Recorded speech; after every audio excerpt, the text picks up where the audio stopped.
It's inside me. I'm sure of it now. Time feels like it's peeling away in layers. Same as skin after a burn.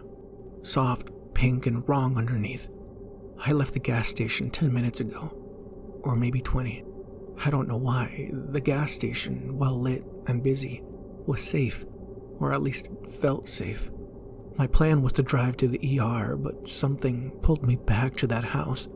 Like a barbed hook buried behind my sternum, tugging me back to where it all started. My hands gripped the wheel as I drove, but they didn't feel like my hands anymore. They didn't feel like hands. The knuckles had gone loose, like they'd been boiled. The bones beneath flexed wrong, delayed, as if they were remembering the motion after I made it. The skin is shifting. Looser in some places, too tight in others. A creature molting from the inside out. I scratched an itch on my forearm and felt something coiling beneath the surface, tight and slick. Something twitched within my fingers. Not muscle, not blood, something else, something aware. Fear consumed me. I pulled over. I'm sitting in the backseat now. I don't remember climbing back here. My nosebleed stopped, but now there's something worse. There's something in the back of my throat. I can taste it. Metallic and acrid. Blood curdled with smoke. When I breathe, I smell earth, but not dirt. Grave earth. The smell of the inside of a coffin cracked open after too many years. Wet wood and ancient rot and something trying to scream without lungs. I coughed hard. And something came up. It wasn't blood, it wasn't bile. It was black, syrup thick and tar slick. It hit the upholstery with a wet smack and started moving, twitching, bubbling, trying to return. I must be hallucinating. I have to be hallucinating. I leaned out of the door and vomited. More of it came up, ropes of black mucus, stringy and fibrous, writhing like worms in heat. Upon contact with the ground, the pavement sizzled, the concrete pitted. I can feel it growing, pulsing every time I try to speak like it's waiting for a voice to borrow, to steal. My tongue doesn't sit right in my mouth. It's too thick, too dry. It tastes of ashes and dirt, charcoal and rust, and a strange, sweet rot. I dropped to my knees as a pressure built beneath my ribs. At first, I thought I was going to throw up again. I tried to gag, to force something out, but nothing came. Just a rising tide of something cold and wrong curling through my guts, like thick, slick coils of intestine unraveling in reverse. I think I screamed. I don't remember the sound. I remember my voice cracking. I remember my reflection in the side of the mirror. It didn't move. Again. The eyes were vast and full of something that didn't belong in any human skull. Something old. Older than bone, older than language, something that remembers being worshipped. But the worst part, the truly unspeakable part, is that I'm starting to hear its voice. Not with my ears, it's inside my thoughts, curdling them, wrapping itself around my memoirs, a spider spitting silk around prey. Whispering in a language I don't understand but feel in my bones, as though it belongs there. It's not just inside me. It's replacing me.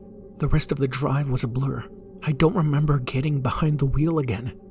I think I blacked out for part of it. I only remember the moment I turned onto my road, how the trees leaned in, as though they'd been waiting, whispering something wet and slow between their branches.